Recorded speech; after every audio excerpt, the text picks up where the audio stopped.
ಬಂದಾಗ ಜೋರಾದ ಚಪ್ಪಾಳೆ ಹೊಡೆಯೋದನ್ನ ಮರೆಯಲ್ಲ ಅಂತ ನನಗೆ ಗೊತ್ತು.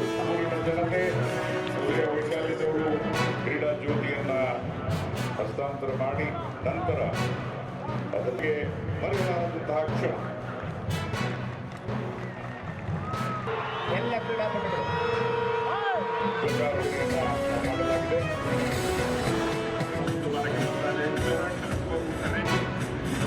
ಇದರಲ್ಲಿ ಸಾಕಷ್ಟು ಬೆಳವಣಿಗೆ ಕಾಣ್ತದೆ. ಪವನ್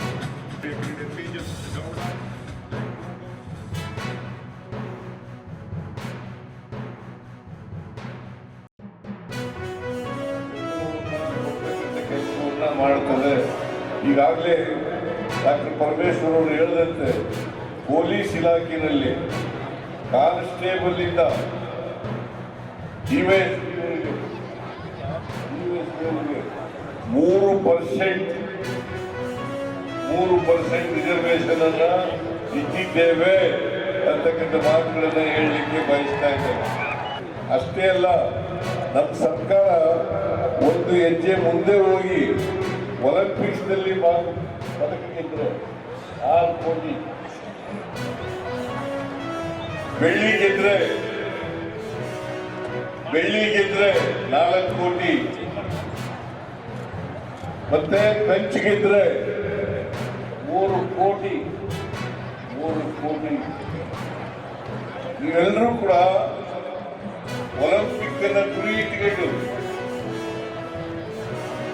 ಇವನ್ನೆಲ್ಲ ನೋಡಿದಾಗ ಅನಿಸುತ್ತೆ ನಮ್ಮ ರಾಜ್ಯಕ್ಕೆ ಒಳ್ಳೆ ಭವಿಷ್ಯ ಇದೆ ಅಂತಕ್ಕಂಥ ಮಾತುಗಳನ್ನ ಹೇಳಲಿಕ್ಕೆ ಬಯಸ್ತಾ ಇದ್ದೇನೆ.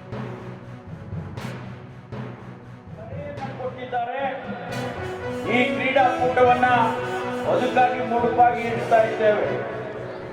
ಯುವ ಜನತೆ ತಮ್ಮ ಭವಿಷ್ಯವನ್ನ ಕಟ್ಕೊಳ್ಬೇಕು, ಯಾವುದೇ ರೀತಿಯಲ್ಲಿ ಮದ್ಯ ವ್ಯಸನಿಗಳಾಗಬಾರದು ಅಂತ ಹೇಳಿ ನಮ್ಮೆಲ್ಲರ ಬಯಕೆ, ಮುಖ್ಯಮಂತ್ರಿಗಳ ಬಯಕೆ, ನಿಮ್ಮ ಪೋಷಕರ ಬಯಕೆ.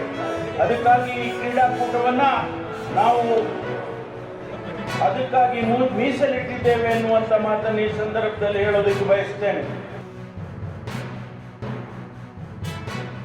ನಮ್ಮಲ್ಲಿ ಕನಿಷ್ಠ ಈ 4-5 ಸಾವಿರ ಜನ ಇದರಲ್ಲಿ ಪಾಲ್ಗೊಳ್ಳುವಂಥ ಕ್ರೀಡಾಪಟುಗಳು ಕನಿಷ್ಠ 500 ಜನ ಆದರೂ ನಮಗೆ ವರ್ಷಕ್ಕೆ ಕ್ರೀಡೆಯಲ್ಲಿ ತೊಡಗಿಸ್ಕೊಳ್ಬೇಕು ಮತ್ತು ಇದರಿಂದ ಅವರಿಗೆ ಮುಂದಿನ ಭವಿಷ್ಯವನ್ನು ರೂಪಿಸ್ಕೊಳ್ಳೋದಕ್ಕೆ ಭಾಳ ದೊಡ್ಡ ಅವಕಾಶಗಳು ಸಿಗ್ತದೆ ಅಂತ ಹೇಳೋದಕ್ಕೆ ಇಷ್ಟಪಡ್ತೇನೆ.